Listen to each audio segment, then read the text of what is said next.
What is up, guys? Today we are going to do the 100-hour maintenance on our Fischer Panda generator here on the Beneteau Antares 11 flybridge. Performing this maintenance ourselves is going to save us almost $1,000 to what the boatyard would charge us if they were to do this themselves. It's pretty basic stuff. Every 100 hours, changing the oil, changing the filters, and there's also an impeller change out for this that they say you should do every 100 hours. So we are slightly over 100 hours and we're going to get this done. I like to call it Fisher Price because it sort of looks like a child's toy in its soundproof enclosure right here. So first up, they say run the generator for a few minutes just to warm up the oil. So we're going to do that. We're going to let it run, and then we'll shut it off and we'll open up the sound shield. Come over here to the control panel. Turn on the control panel. We'll go through some of the functions on it. It says here, oh wow, we have 153 hours already.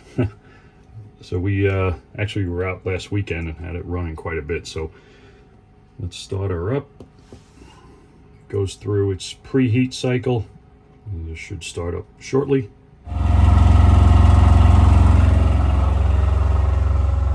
Just need to ensure that you have water spurting out the side.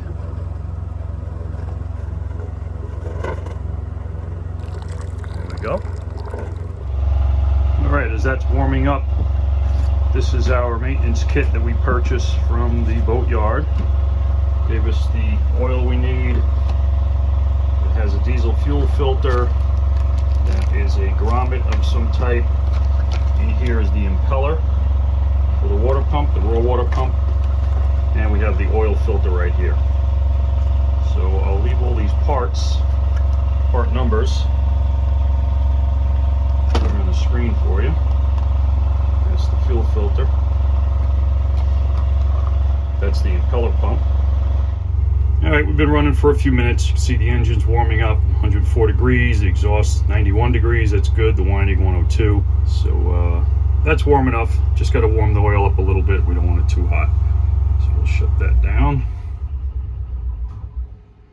All right, ready to go to work. So every boat is set up differently, but one of the items you need to periodically check is the strainer for the raw water.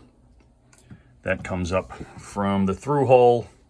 It goes through this strainer and then into the generator to cool the motor, the heat exchanger.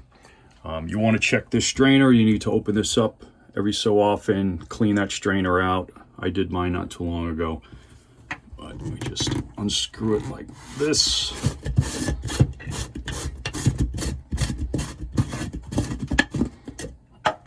There is a rubber O-ring that acts as a gasket. Then you could pull out this plastic screen, this cup, rinse it out, get any debris out of there, and then you could close it back up again. Now opening the sound shield here is pretty simple. It just has some rubber straps all around it. It's like a clamshell design. So you just give a little pull on these rubber straps, loosen them up, whole thing folds forward. Here's your motor. This rear sound shield also comes off. It has a couple rubber straps around the back. Right over there. It'll give you a nice, easy access to everything in here. All right, sound shield is removed. Just going to go over some of the parts of the motor that we need to get to. We'll start at the top here. This box right here, this is the air intake box. It has two locking mechanisms here. You open that up, there is a little air filter that's in there that we're going to replace. Okay, looking at the front of the motor, which is on the side in my particular layout here, you have the accessory belt. It's a V-belt. You want to check that to see if that's in good condition and it's still tight. If it needs to be tightened, you can adjust, loosen these bolts here, and then tighten this by moving the alternator pulley out. Moving along, this is the cover to the raw water pump. So relatively easy to get to. You just got to loosen up all these screws here. Here is one of the primary fuel filters. we're going to be replacing that. And let's see, up top, here is your oil fill. Just unscrew that to add oil. This red handle here, this is the oil dipstick. You would pull that out to check your oil. There's also a secondary fuel water separating filter. So if you follow this fuel line that goes up to the primary filter here, that loops around over to, this is the diesel fuel pump, which is a 12-volt fuel pump. And then you have the water separating filter right here. So we're going to check that by opening up the drain on the bottom, that nut on the bottom, and we're going to drain out the diesel fuel that's in that float bowl under there and see if there's any water in it. All right, just for safety, we're going to shut off the power going to the generator, turning these two switches. So we shut off the 12-volt power going to it so we can't accidentally start it while we're working on it. Let's see back here, that is our oil filter, that gray canister right there. We'll just unscrew that and install the new one. So with the sound shield in place, we're not going to be able to drain the oil out of the base of the oil pan. There is a nut down there. So we're going to do it the old-fashioned way, the way we have changed the oil on every single marine engine and generator. So this is my first time doing this maintenance on the generator, so I wasn't very familiar with the layout. However, I did read in the manual that there was an oil drain hose that was located off the bottom of the oil pan that you could easily drain the oil out. However, for whatever reason, I couldn't find it, so I figured they did not install it. Unfortunately for me, it was located, but off to the side, and I didn't follow all the hoses, so next time we'll drain it out of that hose. We're going to be using the suction tube that sucks the oil right out of the dipstick from the oil pan. So that'll be straightforward and simple. So we just have to get our suction pump and get that going. All right, we have our hand pump oil extractor. I'll make sure that tube gets all the way down to the bottom of the oil pan. And then give the pump a few strokes. Give that a few pumps. Let it suck it out for a minute or so. All right, while that's draining out, we're going to open up the air filter compartment, which is really simple on this model to replace. Just pulls out. You can see it's like this foam pad, and we do have a spare one up in this kit. This actually doesn't look too bad at all. Yeah, not bad at all, but we'll replace it. We have a new one. All right, here's our new filter, different color, same basic material. We'll just stick that back in there and reinstall. This new one's a bit oversized. You can still squeeze it in there.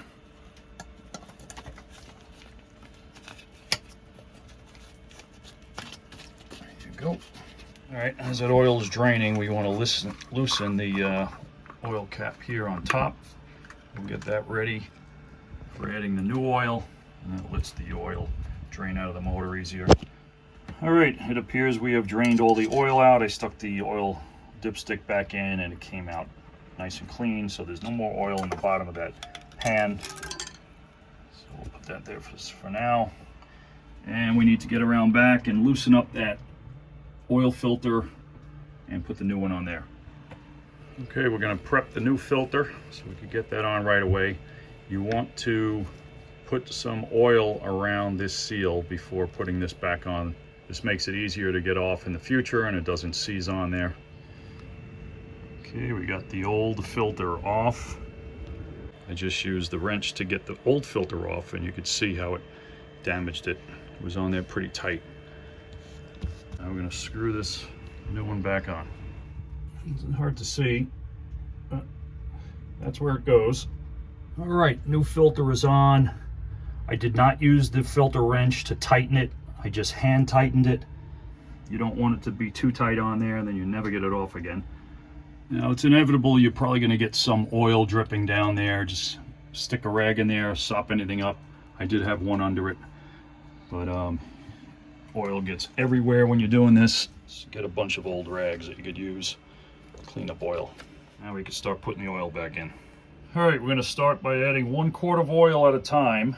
and then check the dipstick level after the oil drains through the motor. I think it uses about 1.5 quarts or so. Not sure how much is in the filter. It's not that big of a filter, but we'll put this full quart in and then see what the dipstick says. All right, so this is after pouring 1 quart of oil down in the engine.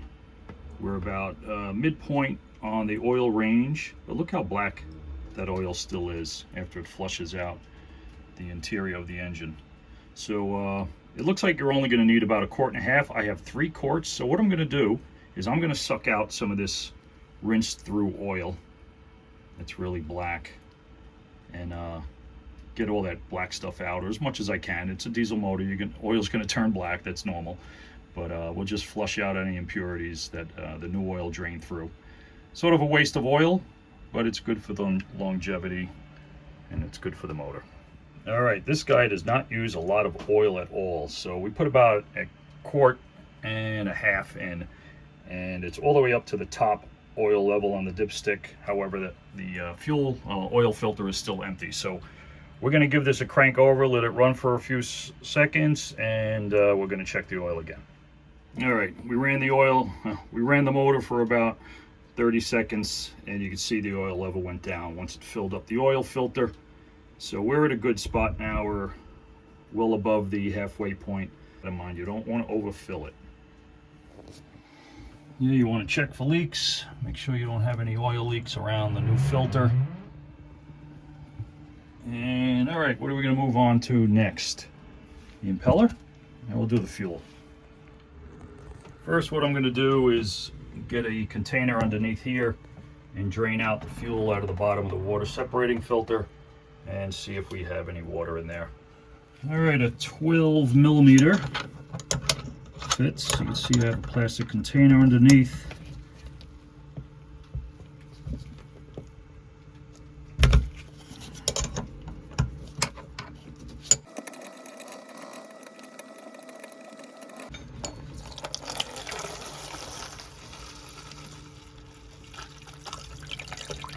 You don't have to let it drain completely out, but just enough.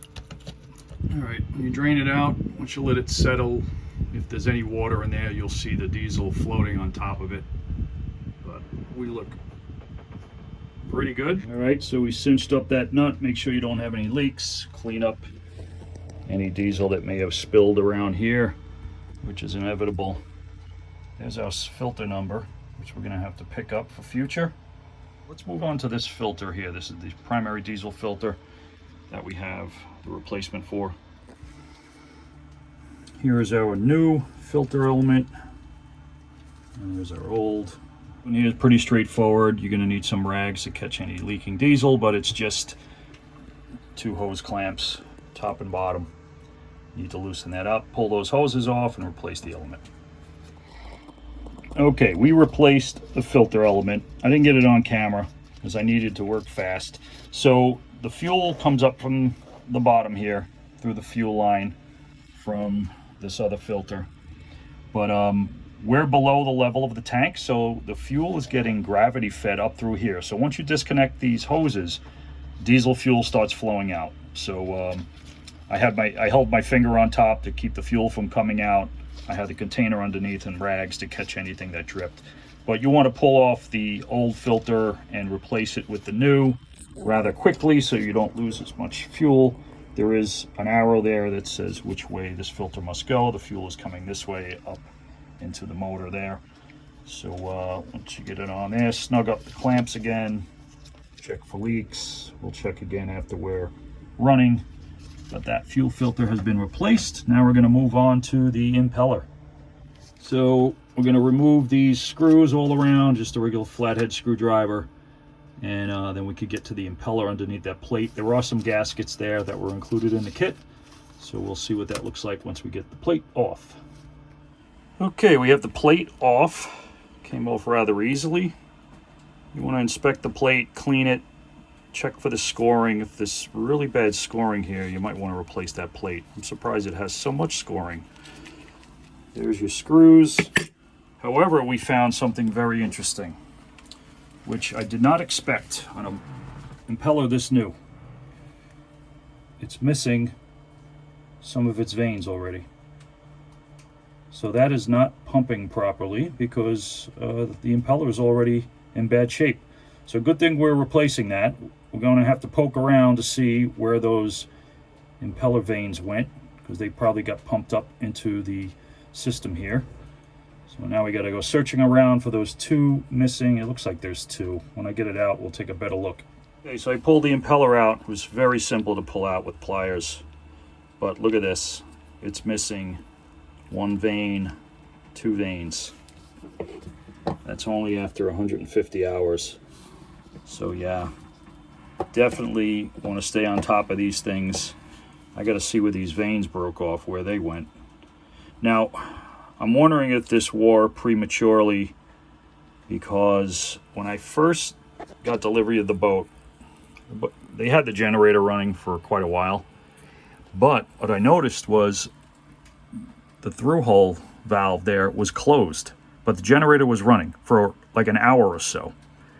But the raw water system on this generator is unique, where it has a sea chest system. It's called a sea chest.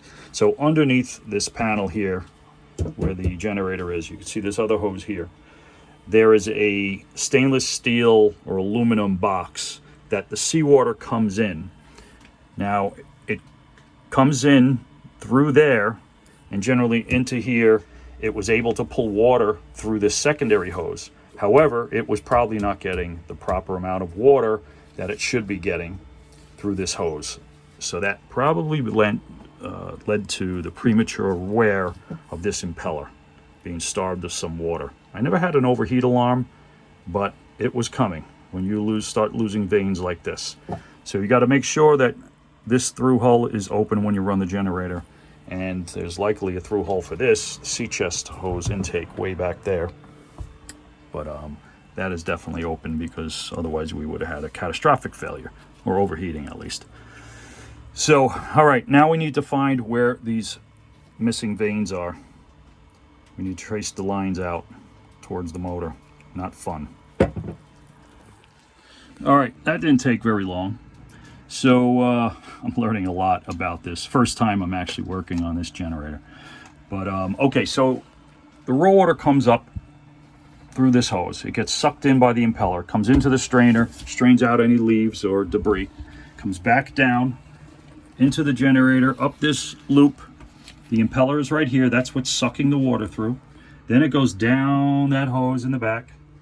It goes through here, and then it hits this clear hose. And a few inches up, look what you got in there. There's my two impeller pieces in a clear hose. So glad they used clear hoses. Now, beats me where this goes. It goes up here. There's probably, I can't see it. Can I see it? It goes up. It's probably what do they call those? Anti-siphon valve or something up there. And then it comes back down this way. But, all right, so this is going to make it easy. So I just have to open up this hose, take those two clamps off, drain the water out, and get those two impeller pieces that are sitting right in there. I'm really glad they used the clear hoses. That's a nice touch. Thank you, Kubota, or I should say, this is probably Beneteau who used those. Okay, that wasn't too bad. Pieces fell right out of the hose when I disconnected it.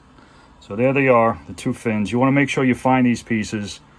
You don't want to just leave them in the hose, because eventually they could work their way up into the motor and then cause blockages and overheating inside the motor. It gets a lot harder to find them once they get up in there.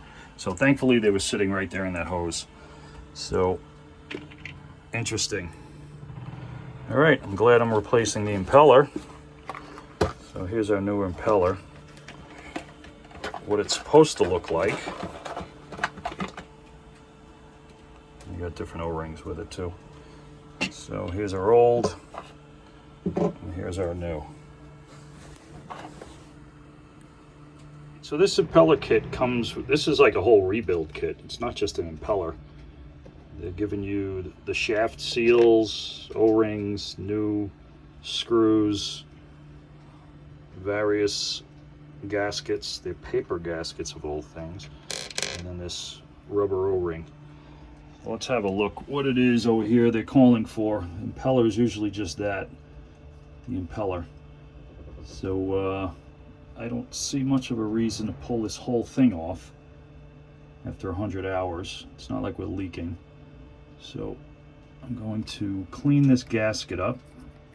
See this paper gasket here? Pull that off. Clean up the mating surface and install the new impeller. Apparently this impeller kit can work on a variety of pumps, so they give you different gaskets over here, and I found that this gasket matches, this is the new one, matches that old one there. So those are for different types of pumps. They give you impeller lubricant, which we'll put on the new impeller before we install it. There's various seals here, different screws. I'm guessing a lot of this is not what I need here, so I'm guessing it's for different types of pumps, and it just has the same kit. But there's only one seal on here. You can see that in there. All right, we cleaned off the plate here for the impeller. We cleaned the mating surfaces, got all the gasket material off. I'm going to reinstall that impeller. We'll first lube up the impeller with this impeller lube. All right, lubed up the impeller. You just got to match up the slot there with the bolt that goes across the middle of the impeller.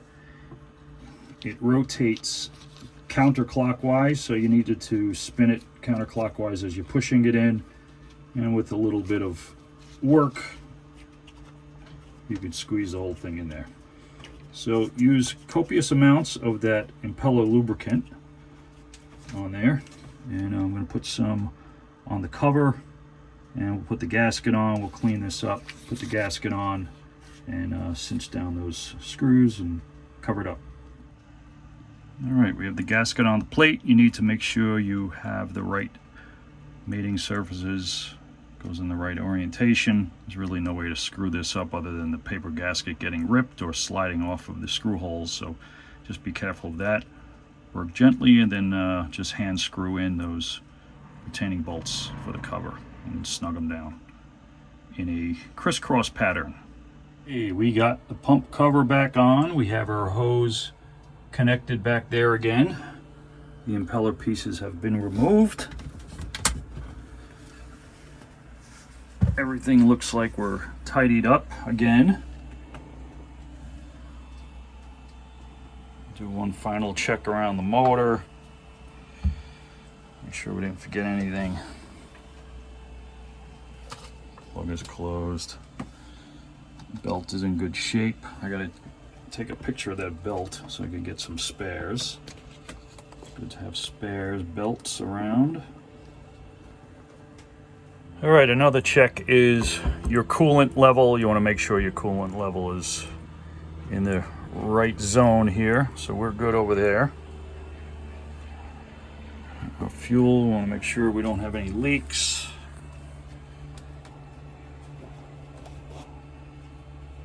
Everything looks good for now. Now this is these are the diesel injectors up top. Don't know if I'm going to have to bleed those, being there's some air in the system, or if it'll just purge out. So that may have to happen. May have to purge it by loosening up the nuts up here, but we'll see if it starts up and runs, and we'll go from there. But first I want to get a hose. I want to fill up the raw water reservoir here, close that up once it's filled. Then we could open up the through hull so we don't lose a prime and destroy our brand new impeller over here. We'll need to check for leaks around all this. I want to make sure that's dry. Dry that all up with a rag.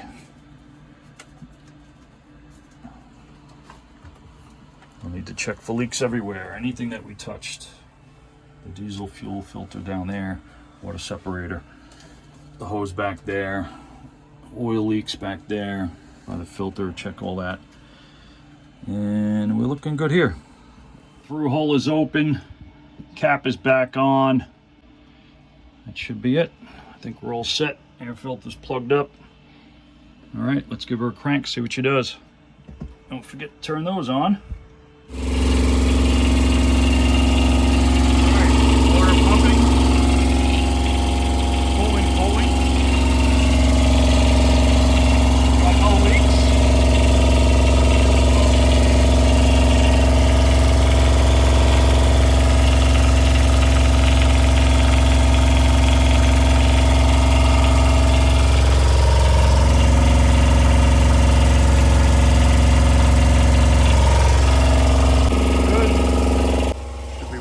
coming out of the exhaust, which it is. All right, let's let it run for a little bit. Engine temperature coming up. I'm gonna shut her down and check the oil one more time before we close everything up. All right, oil level looks good. It's looking a lot clearer than it was before. So I guess we'll say this was a success. Ready for our next weekend out on the water. So for our next oil change, I will not forget to use that oil drain line there that was hidden underneath. And we could get all the oil out without actually using a suction pump. But other than that, it didn't go too bad. I'm glad we found those impeller pieces back there. So, all right, guys, I hope this video helps you out. I hope it helps you save some money in the future. Thanks for watching our 100-hour service on our Fisher Price 8000i diesel generator. Thanks for sticking around, and we'll see you next time, guys.